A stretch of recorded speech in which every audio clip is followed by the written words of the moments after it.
Hello, good morning students. Today we are going to discuss about the topic that is electric resistance. 12th class का third chapter current के chapter के अंदर ये एक topic है जिसको हम लोग इलेक्ट्रिक रेजिस्टेंस के नाम से जानते हैं।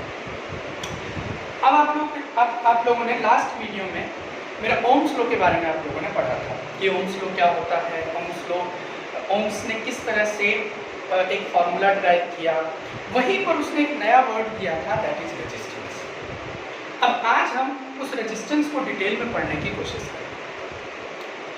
जैसा कि आप लोगों को पता है कि ओम्स ने ये कहा था कि potential difference is directly proportional to current. तो जब हमने प्रोपोर्शनैलिटी को हटाया था तो वहाँ पर हमारा एक रेजिस्टेंस आया था। अब वो रेजिस्टेंस को क्या होता है और आखिर वो रेजिस्टेंस आया क्यों? रेजिस्टेंस बेसिकली एक रेजिस्टेंस का अगर इंग्लिश में मतलब देखें आप तो इसका मतलब होता है रुकावट क्रिएट करना, यानी कि एक ऐसी प्रॉपर्टी किसी भी कंडक्टर की या इंसुलेटर की या सेमीकंडक्टर की जो करंट को फ्लो नहीं करने देता, अपोज करता है, रोकता है, उसको हम लोग क्या कहते हैं? रेजिस्टेंस। और we are talking about electricity, that's why it will become a electric resistance.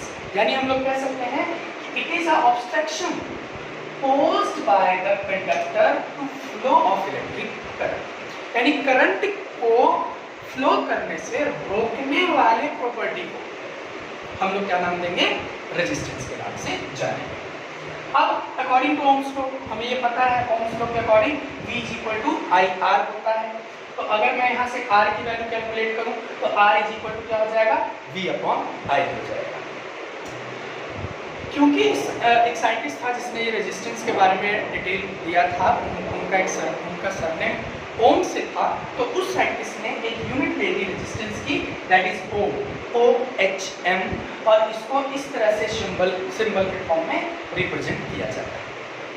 अगर हम लोग डायमेंशन फार्मूले की बात करें, डायमेंशनल फार्मूले की बात करें बेटा, तो आपको पता है कि यहाँ से इस फार्मूले से हम लोगों ने देखा कि resistance R is equal to V upon I होता है, और V होता है हमारा पोटेंशियल डिफरेंस, और पोटेंशियल डिफरेंस होता है वर्क अपॉन चार्ज। ये आपने ऑलरेडी पढ़ रखा है लास्ट चैप्टर के अंदर। तो वर्क अपॉन चार्ज हुआ W अपॉन Q, और करंट I है, ये I ऐसे कैसे रह जाएगा, यानी वर्क हमने ऊपर ही रखा, ये Q को नीचे लेके चले आए, और Q की बेटा जो डायमेंशन फार्मूला होता है वो AT होता है, क्योंकि A मतलब करंट और T मतलब टाइम। करंट को टाइम से आप मल्टीप्लाई कर देंगे तो चार्ज निकल जाएगा। तो देखिए AT आ गया, और करंट के SI यूनिट और डायमेंशन क्या होता है? एम्पियर होता है। तो हमने जब इसको फॉर्मुलेट किया, यानी कि वर्क की बात करें तो वर्क का डायमेंशन होता है ml²T-2।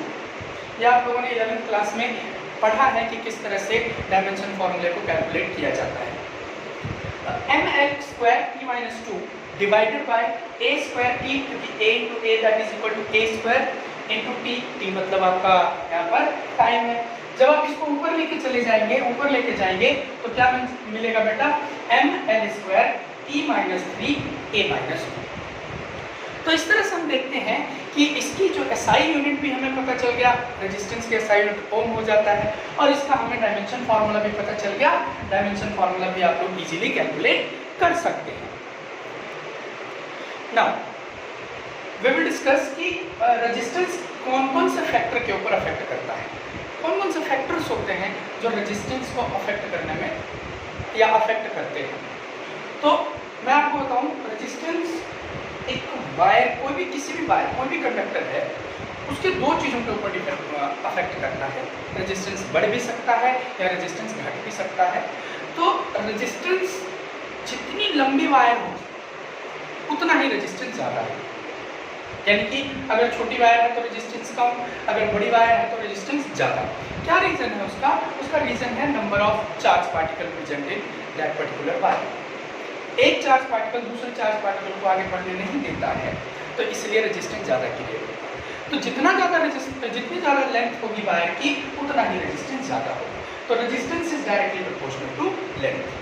Similarly resistance is inversely proportional to area of the conductor, area of cross section of the conductor. यानी अगर वायर मोटी होगी तो रेजिस्टेंस कम होगा, और अगर वायर पतली होगी तो रेजिस्टेंस ज़्यादा होगा। ओके, क्योंकि इन्वर्सली हो गया ना ये। तो दूसरे कंसेप्ट में हमने देखा कि resistance is inversely proportional to area. जब हम इन दोनों इक्वेशन को कंबाइन कर देते हैं तो हमें क्या मिलता है कि resistance is directly proportional to L upon A, क्योंकि L देखो डायरेक्टली था, A आपका इन्वर्सली था। जब आपने इन दोनों को कंबाइन किया तो resistance is directly proportional to L upon A आ गया। जब आप इस प्रोपोर्शनैलिटी को हटाते हैं तो एक नया टर्म आता है, और इस टर्म को हम लोग रेजिस्टिविटी कहते हैं। क्या कहते हैं? रेजिस्टिविटी। एंड दिस इज रो, इसको रो से सिंबलाइज किया जाता है, हम लोग रो बोलते हैं। And that is resistivity of conductor, resistivity of the conductor. और ये हर मटेरियल का बेटा अलग अलग होता है, चाहे वो कंडक्टर हो, चाहे वो इंसुलेटर हो, चाहे वो सेमीकंडक्टर हो। रेजिस्टिविटी हर मटेरियल की अपनी अलग अलग हो सकती है और होती भी है। नाउ अगर मैं इस रेजिस्टिविटी की बात करूं तो हम रेजिस्टिविटी को किस तरह से एक्सप्लेन करेंगे, या कैसे मैं इसका डायमेंशन फार्मूला और किस तरह से मैं इसके SI यूनिट कैलकुलेट करता हूं, वो मैं आपको समझाता हूं। See, resistivity rho is equal to R into A divided by L। ये कैसे आया? देखिए, A को आप इधर लेके चले जाइए, L को आप नीचे लेके चले आइए, तो rho is equal to R A upon L हो जाएगा। नाउ इसकी SI यूनिट क्या होती है? हम SI यूनिट समझ लेते हैं। तो रेजिस्टेंस की अभी आपने SI यूनिट देखी ओम, और एरिया की SI यूनिट मीटर स्क्वायर होता है, और लेंथ की मीटर होता है। जब मीटर से ये मीटर एक कट गया तो क्या रहेगा? Rho is equal to ohm metre. तो ohm metre will be the SI unit of resistance और रेजिस्टिविटी। नाउ सिमिलरली अगर हम इसका डायमेंशन फार्मूला देखें तो डायमेंशन फार्मूला कैसे बनाएंगे? रेजिस्टेंस का डायमेंशन फार्मूला आप ऑलरेडी कैलकुलेट कर चुके हो, यस और नो? एरिया का आपको आता ही है और लेंथ का आपको पता ही है, मतलब आप कैलकुलेट कर ही लेते हो किस तरह से होगा। तो मैं आपको समझाऊं, let me explain once again. जैसा कि आपको पता था बेटा, resistance is equal to V upon I होता है, तो इसका हमने थोड़ी देर पहले ही पढ़ा था। V का that is ml square t minus 2 divided by 8t into t। तो ये हो जाता है बेटा m l square ml square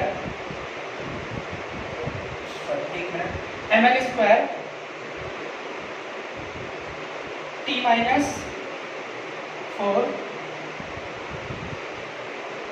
t minus 3 a, that is यहाँ पर क्या होगा, ध्यान से देखिएगा। अगर आपको याद हो तो मैंने थोड़ी देर पहले ही बताया था आपको कि V is equal to W upon Q होता है ना। और V को अगर हम लोग एक्सप्लेन करें, समझें, तो देखिए जरा, R is equal to that is V divided by W upon Q into I, यानी R इज इक्वल टू क्या बन जाएगा? Work upon Q into I, Q into I, और वर्क का होता है ml square t minus 2 divided by 8t into a। Okay, now ऊपर ये चला जाएगा बेटा, क्या बन जाएगा? m l square t minus 2 t minus, और 8t ऊपर नीचे से ऊपर चला गया, t minus 3 a minus 2। This is the dimension formula of resistance. ये ऑलरेडी मैंने आप लोगों को समझा मतलब बता दिया है। नाउ अब इस वाले वैल्यू में हम लोग पुट कर देते हैं। तो देखिए, इधर आ जाते हैं हम, यानी कि rho is equal to ml square t minus 3 a minus 2 into l square divided by l। एक l से एक l कट गया। अब क्या रहेगा बेटा? ml स्क्वायर, ml स्क्वायर यहाँ है, एक l यहाँ है, तो ml 3 t minus 3 a minus 2। This will be dimension formula of resistivity. ठीक है, तो आप इस तरह से रेजिस्टेंस और रेजिस्टिविटी, यानी कि अगर आपको समझ में नहीं आता है कि मैं कैसे कैलकुलेट करूँ डायमेंशन फार्मूला, तो बेटा बेसिक चीज़ पर चले जाओ। बेसिक चीज़ का मतलब हर फॉर्मूले को एक छोटे से छोटे से छोटा तोड़ते चले जाओ, आप देखेंगे कि आपके पास इजीली डायमेंशन फॉर्मूला कैलकुलेट कर सकते हैं। जिन बच्चों ने 11th क्लास में बहुत अच्छे से डायमेंशनल एनालिसिस पढ़ा होगा तो उसको कोई दिक्कत नहीं होगी, उसको कहीं पर भी परेशानी नहीं होगी। लेकिन जिन्होंने डायमेंशनल एनालिसिस ढंग से नहीं पढ़ा है उनको थोड़ी सी प्रॉब्लम होगी। तो मेरा 11th क्लास का जो वीडियो है आप उसमें देख सकते हैं कि किस तरह से हम लोग डायमेंशनल एनालिसिस कैलकुलेट करते हैं। ठीक है, तो आज की क्लास में हम लोगों ने एक रेजिस्टेंस पढ़ा और साथ में रेजिस्टिविटी पढ़ा। In next class we will study about the combination of resistance, यानी कि हम लोग रेजिस्टेंस को सीरीज में कंबाइन करेंगे और पैरेलल में कंबाइन करेंगे और फिर हम लोग उसके न्यूमेरिकल्स के ऊपर भी डिस्कस करना स्टार्ट करेंगे। ठीक है, थैंक यू स्टूडेंट्स।